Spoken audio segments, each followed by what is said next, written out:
Number one, put God first. Put God first in everything you do. Everything that you think you see in me, everything that I've accomplished, everything that you think I have, and I have a few things, everything that I have is by the grace of God. Understand that. It's a gift. I've been protected. I've been directed. I've been corrected. I've kept God in my life and it's kept me humble. I didn't always stick with him, but he always stuck with me. So stick with him in everything you do. I kept the faith. I kept it. I lost a lot of stuff. I lost a lot of friends. I lost a lot of strength. I lost a lot of courage.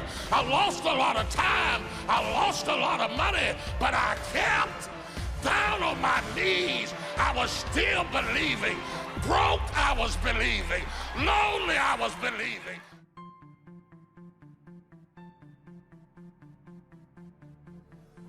If you lose a job, keep the faith. If you lose a spouse, keep the faith. If you bury your child, keep the faith. If you have to downsize, keep the faith. If you have to move in with your mama, keep the faith. If you're at your wit's end, keep the faith. If you have to catch the bus, keep the faith. If you have to thumb, keep the faith. If you get sick, keep the faith. If you lose your kidneys, keep the faith.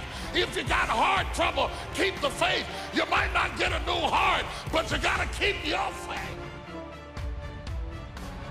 I fought my way up. I fought to get to work. I fought to get up on my feet. I fought to stand. I fought to carry on. I fought to love. I fought to live. I fought to get out of the bed. I fought with my fears, my doubts, my anxieties, my insecurities. I fought with haters, liars, backbiters, and betrayers. I even had to fight with family. And many times I laid in the bed, I couldn't go to sleep because I was fighting with myself. I fought a good fight.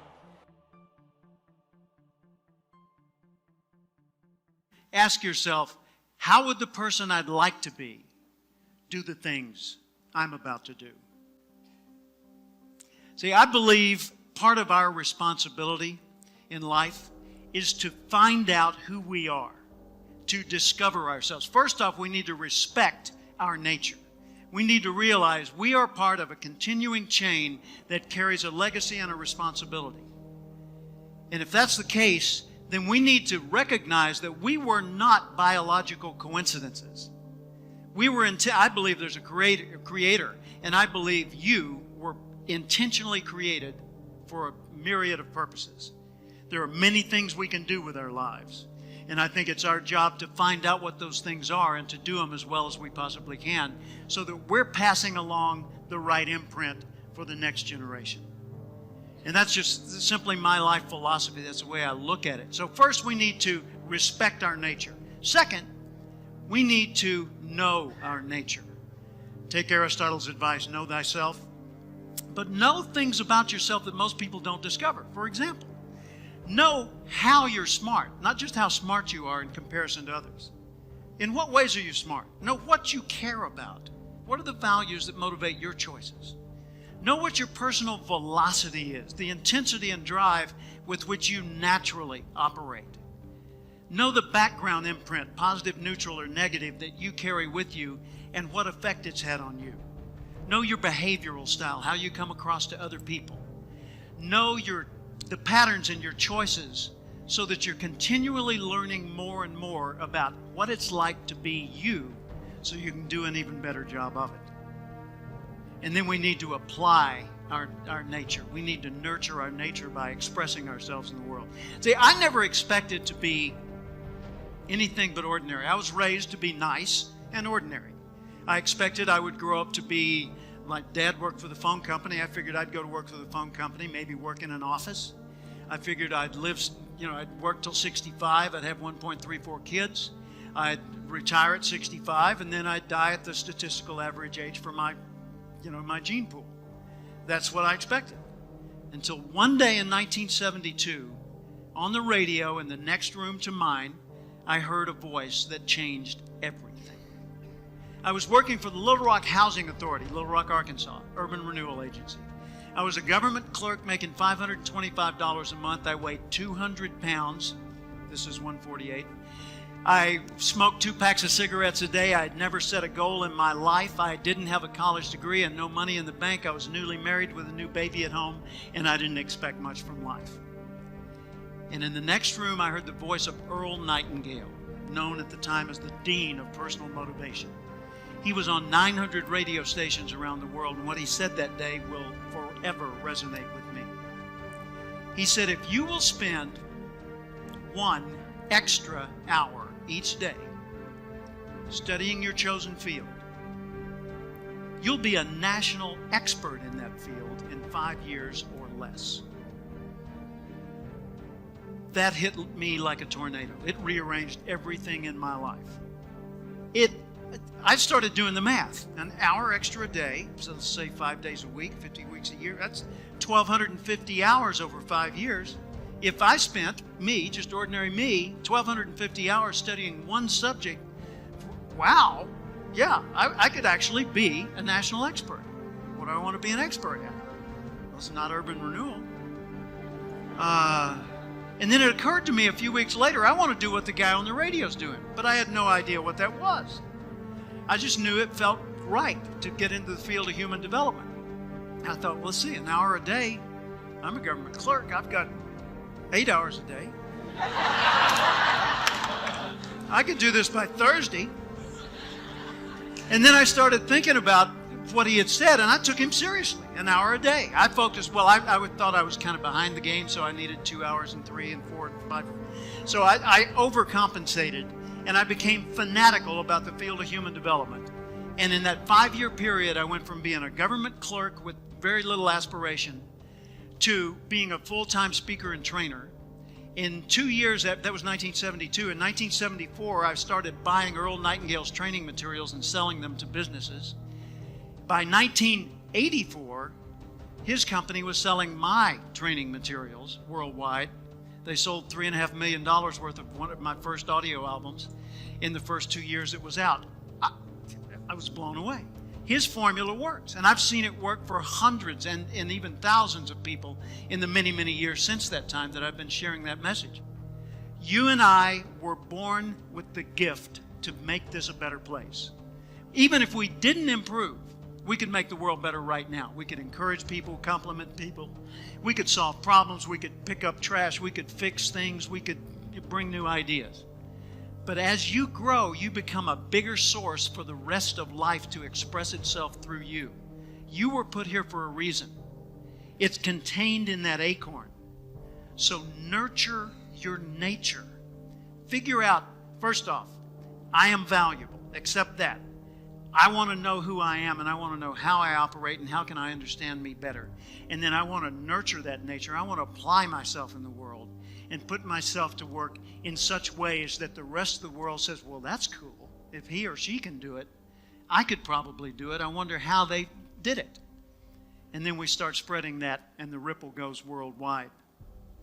So ask yourself every day, how would the person I'd like to be do the things I'm about to do?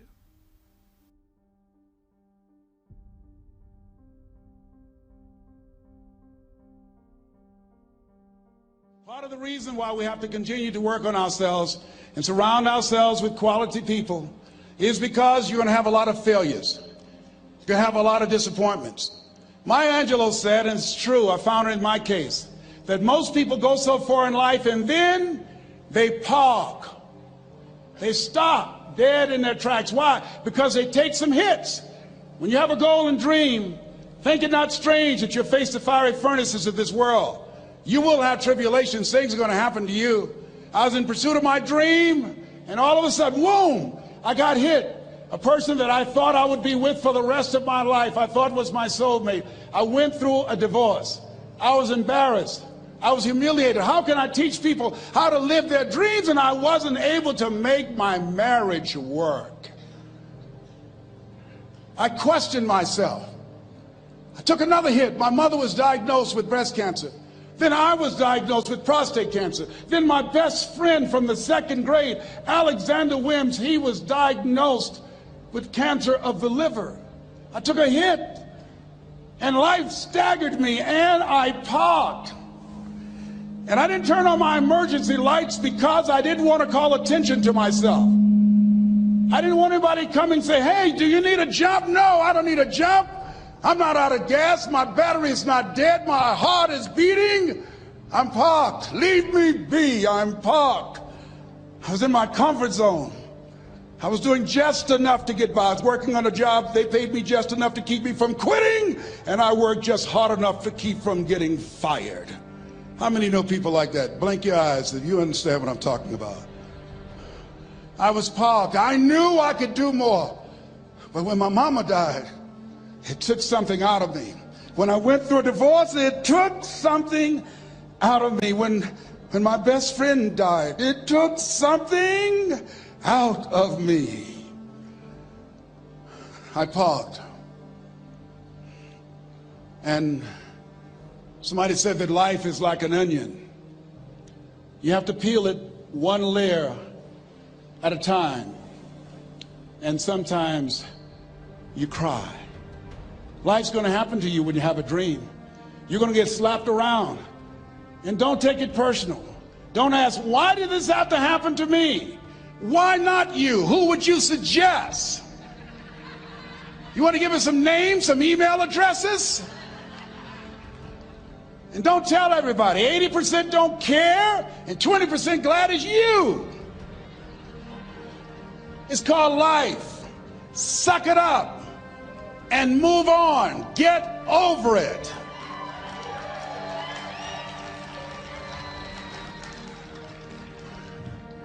It happens to everybody. Here's the other thing: as you look at your goals and look at your dreams, when you're going through some stuff, repeat out to me, please. When things go wrong, don't go with them. Yes, write that down. When things go wrong, don't go with them. When you're working on a business deal, you're counting on some money. Someone said you will get the loan, and it falls through. You have an event, and the people that you thought would be there and support you, they don't come through. Or someone turns against you, or you get ripped off. It's going to happen to you. Happened to me. Someone stole all my products, my database, over 180,000 names and addresses. It's not personal. It's going to happen to everybody. It does. 8 out of 10 millionaires have been financially bankrupt. Walt Disney had 7. He filed bankruptcy 7 times and had 2 nervous breakdowns. It's called life. But I got a saying: when life knocks you down, try and land on your back, because if you can look up, you can get up. You've got the power in you to do that. You've got something special. You've got comeback power. Here's the other thing. Let us say together, it's possible. It's necessary. It's me. Yes, write that down. It's me. Take ownership for your life. Nobody can live your dream for you but you. Nobody's going to take care of your business like you. Stop coming up with excuses. Don't give yourself permission to continue to live a small life. You can't fit a big dream into a small life. Give yourself permission to go for it, to test yourself, to challenge yourself, to live full. I like the saying, always strive to get on top in life, because it's the bottom that's overcrowded. The reason you're here is because there's something in you that says, I can do more. This just can't be it. There's something in you. There's a calling on your life. There's something in your heart that caused you to get dressed and spend the money to go to seminar after seminar and listen to message after message and speaker after speaker. Because there's something in you that tells you this is not it for you. You have not peaked here. There's more in you that you are expressing. Eye has not seen, ear has not heard, nor has entered the heart of mankind what's in store for you if you challenge yourself, if you persist and persevere, if you take ownership for your life. George Bernard Shaw said the people that make it in this life, they look around for the circumstances that they want, and if they can't find them, they create them. Create what you want. You have the power in you to do more than you can ever begin to imagine, to control your destiny, to make a difference in our children, to make a difference on the planet, to make an impact. Let us say together, it's me. And let us say together, it's hard. Say it like you know it. Say it's hard. Ladies and gentlemen, it's hard. There are people who have seen their retirements taken away from them by the corporations that they work for. They were within 2 or 3 years of retiring, and they had it taken from them. The #1 entrepreneurs in this country now are senior citizens. The #1 employer, #2, McDonald's and Walmart. And there's nothing wrong with those jobs. I guarantee you those people did not have a plan to end up living their lives at the end of life with those types of jobs. And they didn't have a plan like you have, and while you're investing in yourself, not to. And it's hard. There are people making choices between purchasing prescription drugs or paying for gas or a mortgage note. It's hard when you're working on a job for 20 years, 30 years, give them some good years, and then they come in and tell you, we've downsized. In other words, you're fired. And then you have to start all over again. How many of you know it's hard? Raise your hands, please. It's hard. And it's not fair. One of the things I like about T. Harv is he talks about work and investing in yourself. It's not fair when people are going up against that kind of stuff to tell them just think positive and be enthusiastic and everything will work out all right. Ain't that kind of party. It's hard. Life will put some knots on your head. I bought my first home for my mother. I was rushing, didn't know what I was doing, and I bought a home that had a lien against it. And they called me, Mr. Brown, yes, there's a lien against your property. We need $55,000 if you're going to stay there. Wait a minute, sir. I just bought this home. The guy told me there were no liens against it. I'm not the one that owe you the money. You should have checked that out, Mr. Brown. Come on. I called my attorney. We followed up. Yes, Les, there's a lien against the property. But he told me there were no liens. He lied, obviously. Oh, my God. He told me he wanted to help me because he admired the fact that I was buying this home for my mother and that he was adopted, and he identified with me. Les, he suckered you. He played you, man. So what? Well, would they take payment arrangements? What about $5,000 a month? They want all the money, Les. They want all the money, or you're going to have to get out. The house is going up for sheriff's sale.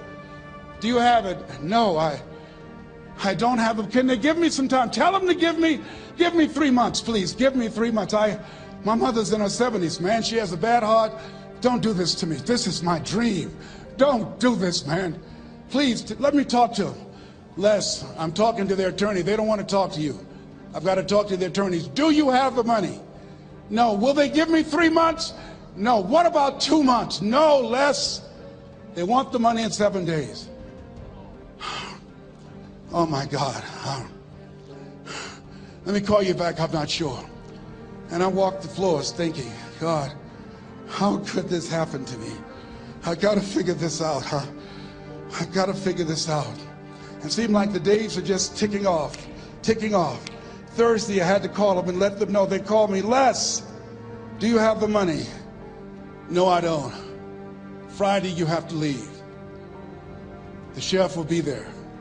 You're going to have to leave, Les. They're going to take my house. What about my down payment? You lost it, Les. You lost it.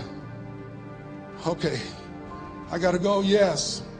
I prayed, Lord, please, if you show me that you're real, if you're really real, you think Paul worked for you, you haven't seen anything. Don't let me lose this house and watch what I'll do for you. I was trying to cut a deal. Have you ever tried to cut a deal? It's amazing how spiritual you'll get when you get in trouble. You know what I mean? When I was diagnosed with prostate cancer, I was going to bed with the Bible and the Holy Quran and Science of Mind and Joel Goldsmith, everything I could find. I was praying to Jesus, Yahweh, Melchizedek, everybody. I was calling on everybody. It's amazing. And here I was walking the floor at 3 o'clock in the morning, and I had to go and wake my mother up. I got on my knees and I said, Mama, I said, I need you to wake up. She said, what's wrong, Leslie? I can hear you walking back and forth. I'm not asleep, son. I said, there's something I need to tell you. She said, your eyes are red. Why are your eyes red? Because I feel so stupid now. Why? We got to move tomorrow. Why, Leslie? There's a lien against the property and they want $55,000 and I don't have it. And we're going to be set out tomorrow. We have to go back to Liberty City. So she said, it's okay. I don't like this house anyhow. I said, why? She said, because of my arthritic knees, it hurts my knees when I go up the steps. I said, and why didn't you tell me? Because you were so happy. I just said it because you were happy. I'll live in a shack with you, boy. I love you. It's not the house. I love you. I love all my children. I said, thank you, Mama. Thank you.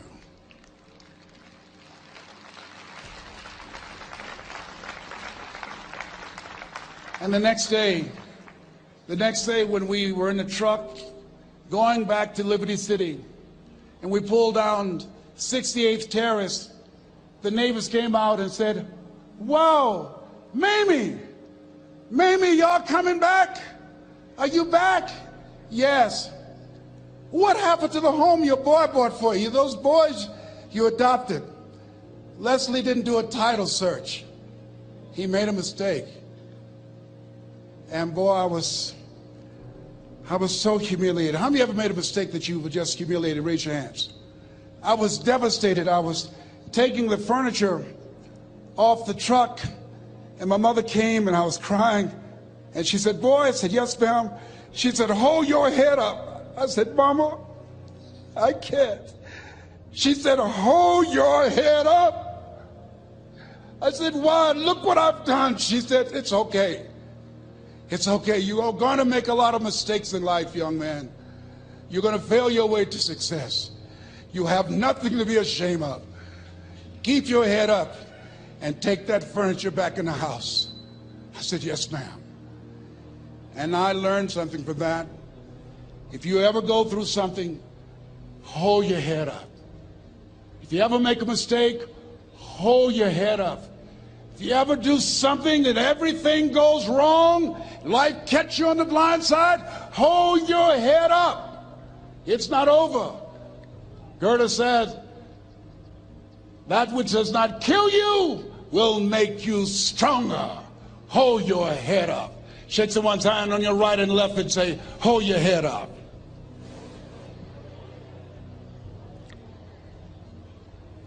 Here's something else, ladies and gentlemen. Repeat after me, please. You got to be hungry. Everybody together, you got to be hungry. I'll never forget Mr. Washington said, Mr. Brown, yes, sir. What do you want to do with your life, young man? I said, sir, I want to be a disc jockey. He said, Mr. Brown? I said, yes, sir. He said, you got to be hungry. I said, what do you mean by that? He said, people that are hungry are willing to do the things today others won't do in order to have the things tomorrow others won't have. People that are hungry are willing to invest in themselves. People that are hungry will go to seminars and workshops. People that are hungry are always searching, always seeking higher ground. So how do you want to make it? I said, I want to be a disc jockey. He says, good. Here's what to do. He said, I want you to read 10 to 15 pages of something positive every day. He said, you don't get in life what you want, you get in life what you are. You must program yourself to success. He said, I want you to listen to Earl Nightingale and Zig Ziglar. Listen, faith comes by hearing and hearing and hearing. He said, I want you to change your relationships. And I don't want you to ever lose your hunger. I said, what do you mean by that? He said, people that are hungry are unstoppable. People that are hungry are no matter what people. They make it happen no matter what. He said, I want you to listen to Paul Harvey. Who is he? He's the world's greatest communicator. Success leaves clues, young man. Always listen and follow people who are doing what it is you want to do at the level you want to do it, and learn from them. I told T. Hobb when we were standing by the stage, I said, hey man, I want to work more with you. I want you to coach me. I want to learn from you. See, I found you're never too old to learn and you're never too young to teach. Always have a thirst for learning. So I listened to Paul Harvey every day on the radio. While in school, I would go out and listen in his car. He gave me his keys. I was working to develop myself. And I continued to listen to motivational messages, and he would take me to see the late Dr. Norman Vincent Peale, who wrote the book, The Power of Positive Thinking. I toured with him before he passed. You have something special. You have greatness within you. Don't allow your circumstances to determine who you are. Don't allow your negative thoughts to hold you back. You have something special. You can do more than you can ever begin to imagine. Dr. Peale was an incredible man. I admired him. When he spoke, he gave me goosebumps. I can feel him in my heart. And I never forget, we were coming back to the school, and Mr. Washington said, Mr. Brown, yes, sir. When Dr. Peale spoke, you didn't move. When he spoke, you were hanging on every word. When he spoke, we didn't have to tell you to sit down and be quiet. Why? I said, sir, I could feel him when he talked. I felt like he was talking to me, sir. He said, he was. I said, but he doesn't know me, but he was speaking to you. Did you feel him in your heart? I said, yes, sir. He said, most people feel him in their head. If you felt him in your heart, he said, listen to him, son. Follow him, learn from him. And I would go to seminars and workshops. Anywhere I would find where Dr. Peale was, I would be in the audience. I would drive 200 and 300 miles just to hear him speak. And my dream and vision was to share the stage with him. I thought about it. What is your goal? What is your vision? I want you to hold it in mind. There's some power in that. Because when I became involved in speaking, I never forget, I got a call from Og Mandino, who wrote the book, The Greatest Salesman in the World. He said, Les, I'm stuck in Philadelphia. I need to be in Kankakee. Dr. Norman Vincent Peale is appearing. I can't make it. I heard you're in Chicago. I said, yes, I am. Can you go and open for me? I said, yes, man. Oh, my God. Dr. Peale, I said, yes, I'd love to do it. And I went there and I came. I said, hi, I'm Les Brown. He said, you're not the band of renown? I said, no, I'm Mrs. Mamie Brown's baby boy. I'm here to speak. He said, come backstage. And his wife, Martha, was there. And she said, Papa, Les Brown is here, the speaker. And he said, Les Brown, shoot for the moon. Because even if you miss, you'll land among the stars. I said, sir, that's my quote. I wrote you when I was in the 11th grade. I was a part of a special education class project. That's my quote. He said, I know. I end all my speeches with that quote.